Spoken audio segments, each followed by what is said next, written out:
Remtham Ponche Chongbarani Shal Sakle Jangmani Tei nomination Blai Jamarani Shal Sakle Jangmani Logino Tiarang Jak CPM Yak Sibodoli Kathajak candidate Tinino nomination Blai Jamarani Onkolajak Jela Porishotni Bagi Jela Porishodo 35 Poitrista Shitongo Tini o Poitrista Shitnino Kisasuk Borokno Kare Je Kakositi Kuri Rokno Dewi Mangraya Kufano Piaba Tini Tei Bebakno Jela Porishotni Simi nomination Dolaika CPIM Tei Yak Sibodolni Kathajak Agortolawo Really Clay DM ni Taniwo Lahar Himboto Clay nomination Blai Denani Tangfru Koktuma Tumna Rogno Shekhanarika CPM ni Tankra Adong Narayan Korte Pavitra Korsongra আমাদের জেলা পরিষদের প্রার্থীরা আজকে বামফ্রন্ট মনোনীত যারা প্রার্থী আছেন তারা আজকে মনোনয়নপত্র জমা দেবেন।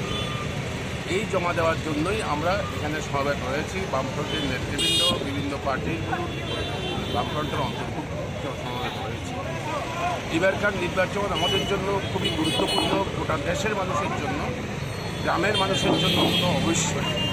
কারণ কিছুদিন আগে হয়ে যাওয়া পার্লামেন্টের নির্বাচন বিজেপি বড় ধাক্কা খেয়েছে।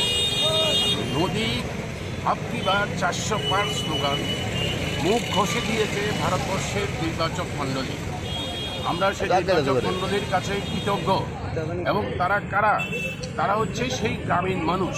আমি একথা বলছি এই জন্য, গ্রামীণ ভারতে মোদি 159টা পার্লামেন্টের আসনে এবার তারা পরাজিত হয়েছে, 159টা আসনে। এবং এইরকম পরিস্থিতিতে গ্রাম জ্বলছে। মোদি তার যতই মুখ দেখানোর চেষ্টা করুক, আমরা দেখেছি যার জন্য পরবর্তী সময়তে দ্বিতীয় দফার পরে হিন্দু মুসলমান শুরু করেছে দাঙ্গা সৃষ্টি করার জন্য। যাই হোক, গ্রামীণ জনতা এবং সর্বোপরি ভারতবর্ষের সর্বাঙ্গীন মানুষ তারা কিন্তু এই উত্তেজনায় পাড়া দেয়নি, সাম্প্রদায়িক দাঙ্গায় পাড়া দেয়নি, তারা নির্বাচন করেছে। এবং দিল্লিতে বিজেপি আপকি বার 400 পারের জায়গাতে 240 আসনে গিয়ে ঠেকেছে, যেটা একক সংখ্যাগরিষ্ঠতা থেকে অনেক কম। যার ফলে নরেন্দ্র মোদীকে এনডি অ্যালায়েন্সের সঙ্গে মিলে সরকার করতে হয়েছে। এনডি অ্যালায়েন্সে যারা সরকার হয়েছে, এই সরকার আবারও সেই একই অবস্থা। যেই স্লোগানটা দিয়েছিল, সেই স্লোগানের মূল কথা ছিল গ্রামের মানুষ, শহরের মানুষ, নিম্নবিত্ত, মধ্যবিত্ত, খেটে খাওয়া মানুষ তারা মরছে। নয়া অর্থনৈতিক নীতির যে চাকা, সেই চাকাতে পিষ্ট হচ্ছে। অসংখ্য বেকার গ্রামে শহরে। এবং সেই নীতিগুলো বিজেপি এনডি অ্যালায়েন্সের নামে সরকার করে নরেন্দ্র মোদী সেগুলোকে পুনরায় চালু করবে। একটা সুবিধা হয়েছে, আগের মতো স্কিম ডলার চালাতে পারবে না।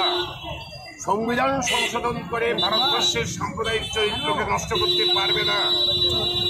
অসাম্প্রদায়িক ভারতবর্ষ ধর্মনিরপেক্ষ চরিত্র, এই চরিত্র নষ্ট করতে পারবে না। এবং ভারতবর্ষের আপামর জনসমষ্টি তার জন্য একমত।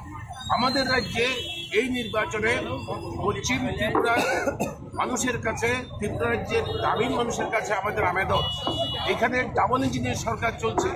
কি হচ্ছে গ্রামে? লুট লুট লুট। গ্রামের একটা শ্রেণী তৈরি হয়েছে যারা না করে কৃষিকাজ, না করে কৃষি শ্রমিকের কাজ, না করে দোকানদার দোকানের কাজ, না দোকান কর্মচারী, না শিক্ষক কর্মচারী, কোটি কোটি টাকা তারা বানাচ্ছে। এগুলো সবগুলো পঞ্চায়েত উন্নয়নের জন্য, গ্রামীণ মানুষের উন্নয়নের জন্য টাকা। এইভাবে একটা গ্রুপ তৈরি হয়েছে। এই গ্রুপকে পরাজিত করতে হবে। এবারকার নির্বাচন, পঞ্চায়েত নির্বাচন বিজেপি বনাম বামফ্রন্টের নির্বাচন না, ত্রিপুরার আপামর নাগরিক বনাম বিজেপিকে পরাজিত করা, লুটেরা বাহিনীকে পরাজিত করা। যারা বিজেপির সঙ্গে আছেন তাদেরকে অনুরোধ করব, লুটেরা বাহিনীদের হারান, আপনারাও সাহায্য করেন, জনগণের পঞ্চায়েত তৈরি করুক, তার জন্যই নির্বাচন। একাই লড়াই করবে নাকি কংগ্রেসের সঙ্গে? আমরা কংগ্রেস তা কোনো দল না, বামফ্রন্ট এতটুকু পর্যন্ত ঐক্যবদ্ধ। বিজেপিকে পরাজিত করার জন্য যে কোনো ব্যক্তি যদি এগিয়ে আসে তাকেও সমর্থন করতে রাজি। এখনো কথা হয়নি কিছু, আমাদের কথাবার্তা চলছে, সমস্ত নির্দেশ স্তরে হবে। নমিনেশন আজকের থেকেই শুরু হয়েছে। আমরা সমস্ত দিক থেকে প্রস্তুতি নিয়েছি। জেলা পরিষদরা দিতে হবে জেলা শাসকদের কাছে। পশ্চিম জেলার যে আসন, সেই আসনে আমরা সর্বাধিক সবটাই, এক দুইটা হয়তো তাদের কাগজ টাগজের একটু প্রবলেমের জন্য দেওয়া যাবে, নাহলে সবটাই আমরা আজকে সেখানে দেব। এই পশ্চিম ত্রিপুরার বিভিন্ন ব্লকে হবে পঞ্চায়েত সমিতি এবং পঞ্চায়েতের আসনগুলো, সেটা আমরা প্রস্তুতি নিয়ে রেখেছি।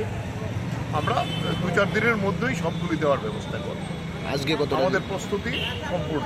আজকে কত আজকে তো এখানে বোধহয় 35টা আসন, 35টা আসনে দিচ্ছে। 1-2টা বাকি থাকতে পারে, একটু কাগজের। আচ্ছা, যেহেতু বিধানসভা এবং লোকসভায় আপনারা জোট ছিলেন, ইন্ডিয়া জোট, পঞ্চায়েতে কি ইন্ডিয়া জোটের কোনো পরিকল্পনা রয়েছে? এইখানে এই পর্যন্ত আমরা কথাবার্তা স্থানীয় স্তরে হয়েছে, কিন্তু জেলা পরিষদে তার কোনো প্রার্থী এখন পর্যন্ত আসেনি। তা আমরা বামপন্থীরা একসাথে এই আসি, আমাদের বামপন্থী নেতারও রয়েছে। সারা রাজ্যে কি প্রার্থী দেওয়ার পরিকল্পনা? নিশ্চয়ই সারা রাজ্যে আমরা প্রার্থী দেব। নির্বাচন কিরকম হতে পারে? নির্বাচন তো ব্লক অফিসে মিটিংয়ে যেতে দেয়নি, সর্বদলীয় মিটিং। তাহলে কীরকম হতে পারে, প্রথম তো মহড়াগুলি হয়ে গেছে, তো আমরা আমাদের প্রস্তুতি নিচ্ছি। এটা একটা গণতান্ত্রিক অধিকার, এই অধিকার রক্ষা করার জন্য আমরা এই লড়াই চালিয়ে যাব। জয় নিয়ে কতটা প্রত্যাশিত দল? ভোট হলে জয় হবে আমাদের।